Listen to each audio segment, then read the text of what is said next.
नमस्कार दोस्तों, राजवंश क्रिएशन में एक बार फिर से आपका स्वागत है। मैं हूं आपका दोस्त राजेश सोलंकी। इस बार फिर से लेकर आया हूं चंद्रयान 3 के कामयाब सफर की दास्तां को लेकर। दोस्तों, आज के इस वीडियो में हम जानेंगे चंद्रयान 3 की टोटल ऑपरेशन के बारे में कि चंद्रयान 3 का ऑपरेशन कैसा होगा।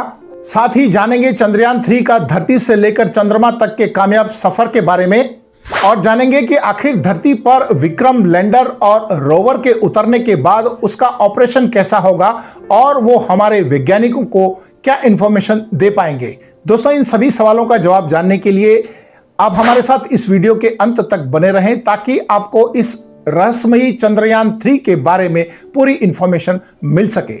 तो चलिए दोस्तों, एक नजर डालते हैं उस गौरवान्वित कर देने वाले पलों के ऊपर और जानते हैं चंद्रयान 3 के ऑपरेशन के बारे में। दोस्तों, जैसा कि हम सभी को पता है कि 2019 में भारत ने चंद्रयान 2 को चंद्रमा की सतह पर भेजा था और वो चंद्रमा के सतह के बिल्कुल नजदीक जाते जाते हार्ड लैंडिंग की वजह से विफल हो गया था। ठीक 4 साल के बाद एक बार फिर से इसरो के वैज्ञानिकों के अथक प्रयासों से 14 जुलाई 2023 को हमारे देश के वैज्ञानिकों ने चंद्रयान 3 को फिर से चांद पर भेजा था। इसरो के वैज्ञानिकों की बरसों की मेहनत रंग लाई और एक बार चंद्रयान 3 सकुशल चंद्रमा की सतह पर सॉफ्ट लैंडिंग करने में सफल हुआ है। चंद्रयान 3 चंद्रमा की सतह पर उतर चुका है। भारत के वैज्ञानिकों की मेहनत सफल हुई है। भारत ने इतिहास रच दिया है। हमारे देश के वैज्ञानिकों ने चंद्रमा पर अपना परचम लहरा दिया है।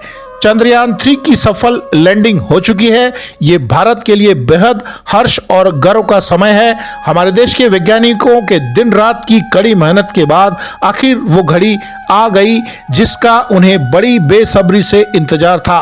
भारत ने एक और कीर्तिमान हासिल कर लिया है।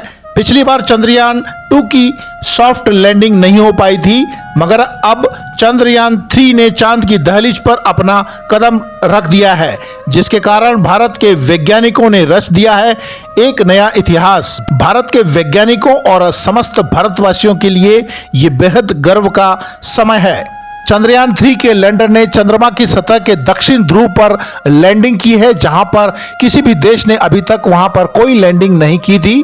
भारत पहला ऐसा देश है जिसने वहां पर लैंडिंग की है, जिसके लिए पूरे देश में लोगों ने मिलकर पूजा और हवन किया था। अपने 25 दिन के सफर के बाद आखिर चंद्रयान 3 ने हमारे देश का परचम लहरा ही दिया। विक्रम लैंडर ने रोवर को अपने से अलग कर दिया है और रोवर अपनी यात्रा पर निकल चुका है। आपको बता दें कि विक्रम लैंडर और रोवर में लेटेस्ट टेक्नोलॉजी AI यानी कि आर्टिफिशियल इंटेलिजेंस का इस्तेमाल किया गया है। चंद्रमा की सतह पर इस वक्त सिर्फ विक्रम लैंडर और रोवर ही अपना काम कर रहे हैं। उनकी इस गतिविधि पर हमारे देश के वैज्ञानिकों की नज़र है और हर स्थिति से निपटने के लिए वे सभी तैयार हैं।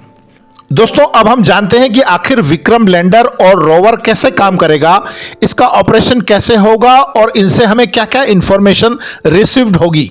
लैंडर और रोवर चांद की सतह पर उतरकर 14 दिनों तक पानी और मिनरल्स की खोज करेंगे। हालांकि विक्रम लैंडर एक ही जगह पर खड़ा रहेगा, मगर रोवर हर जगह घूम घूम कर लैंडर को डाटा भेजेगा। सबसे पहले हम जानते हैं विक्रम लैंडर के बारे में कि इसमें क्या क्या सिस्टम लगे होंगे और इसका काम क्या होगा। विक्रम लैंडर के ऊपर सोलर पैनल लगे हैं, जिसके कारण वो अपने लिए एनर्जी स्टोर कर पाएगा। अब जानते हैं रोवर के बारे में, इसमें क्या क्या सिस्टम लगे होंगे और इसका काम क्या होगा। रोवर प्रज्ञान का वजन कुल मिलाकर 26 किलोग्राम का है। लैंडर 6 पहियों का एक रोबोट है जिसे चंद्रमा की सतह पर उतारा गया है, जो जगह जगह से मिनरल की खोज करेगा, उसका सैंपल लेगा और उसकी सूचना लैंडर को देगा। कम्युनिकेशन के लिए रोवर द्वारा उपयोग में की जाने वाली एक्स बैंड रेडियो तरंगे के माध्यम से ऑर्बिट और विक्रम लैंडर के साथ में कम्युनिकेशन करता रहेगा।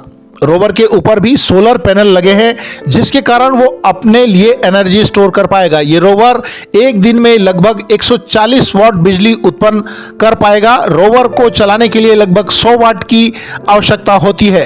रोवर एक छोटा मोबाइल रोबोट है जिसे वैज्ञानिक चंद्रमा और ग्रहों में उनकी सतहों पर उतारने के लिए काम में लेते हैं। रोवर रिवर्स से तस्वीरें ले सकता है, तापमान रीडिंग कर सकता है, चट्टान और मिट्टी के नमूने लेकर ग्रह के बारे में जानकारी भी एकत्रित कर सकता है। अब जानते हैं कि आखिर लैंडर और रोवर सिर्फ 14 दिनों तक ही क्यों चंद्रमा पर काम कर सकेंगे, इसके क्या कारण है। इसरो के वैज्ञानिकों ने इसकी लैंडिंग सूरज की रोशनी को ध्यान में रखकर की गई है। प्लान के मुताबिक 23 अगस्त को शाम के 6 बजे दिन की शुरुआत होती है। इसके बाद सूरज की रोशनी रहती है, उसी के हिसाब से आज इसकी लैंडिंग की गई है। आपको बता दें कि विक्रम लैंडर और रोवर के साथ सोलर पैनल लगे हुए हैं, जिसके कारण इन दोनों की ऊर्जा मिलती रहेगी, यानी पावर मिलता रहेगा। इसके सारे सेंसर और सिस्टम सोलर पावर बेस पे चलने वाले हैं।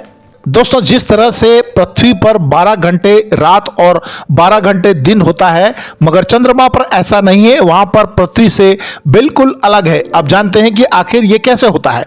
दरअसल चंद्रमा 360 डिग्री घूमते हुए पृथ्वी का चक्कर 27 दिन 7 घंटे 43 मिनट और 12 सेकंड का समय लेता है, यानी कि चंद्रमा पृथ्वी का एक चक्कर 28 दिन में पूरा करता है, जिसकी वजह से चंद्रमा पर 14 दिन रात होती है और 14 दिन दिन होता है।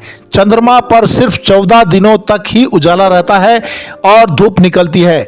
इन्हीं 14 दिनों में लैंडर और रोवर अपने लिए पावर जनरेट कर पाएंगे। इसके बाद दोनों काम करना बंद कर देंगे, क्योंकि दिन पूरा होने के बाद वहां पर अंधेरा रहता है और -180 डिग्री की ठंड होती है।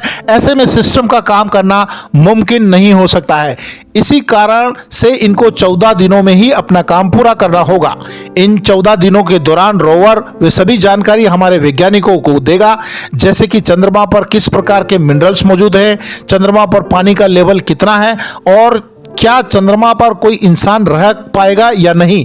ये सभी जानकारियां रोवर हमारे देश के वैज्ञानिकों को देगा, जिसका इंतजार उन्हें बरसों से था।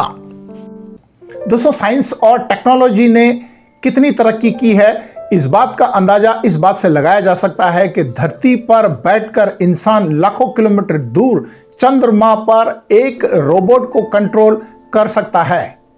यह हमारे देश के वैज्ञानिकों और उनकी काबिलियत और अनुभव का नतीजा है।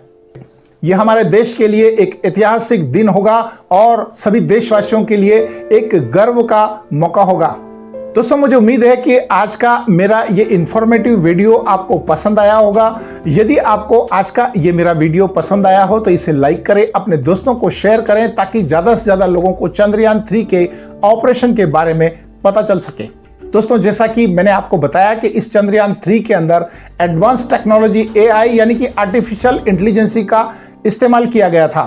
दोस्तों, हम अगले वीडियो में इसी AI यानी कि आर्टिफिशियल इंटेलिजेंसी के बारे में बात करेंगे। दोस्तों, राजवंश क्रिएशन के साथ जुड़े रहने के लिए आपका दिल से धन्यवाद। आज के इस सफर को हम यहीं विराम देते हैं। अगले सफर में फिर से मिलेंगे एक और इंफॉर्मेटिव वीडियो के साथ। तब तक अपना और अपनों का ध्यान रखिए। धन्यवाद।